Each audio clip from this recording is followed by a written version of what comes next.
Cigarette নিয়ে যখন বউ অথবা গার্লফ্রেন্ড তার বয়ফ্রেন্ডকে বা জামাইকে কষ্ট দেয় তখন। উফ, আবার ধরাইলা সিগারেট? কি হ্যাঁ, তোমার প্রবলেম কি? জানো না আমার গন্ধটা সহ্য হয় না। আমারও তোমার অনেক কিছু সহ্য হয় না। তুমি শুনো, তুমি তো শুনো না, আমারে কও কেন? কথায় কথায় তর্ক করো কেন? হ্যাঁ, তুমি না আমার গা ধরে কসম খাইছো যে আর কোনোদিন সিগারেট খাবা না।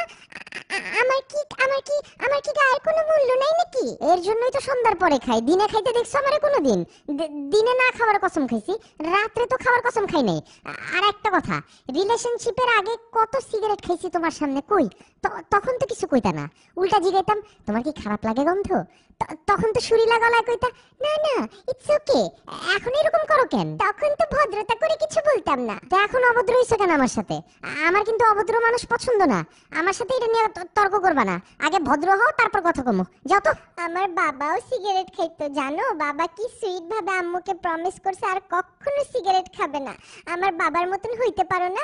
আর আমার বাসায় জানলে কি বলবে যে তুমি সিগারেট খাওয়াচ্ছি।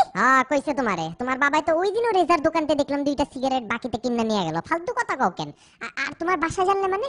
আমি তো রোজ সকালে আপেল খাই, এক গ্লাস দুধ খাই, কই এইটা নিয়ে তো কোনোদিন আমারে প্রশংসা করলো না। সিগারেট নিয়ে করতে হবে কেন? তো যাও তো।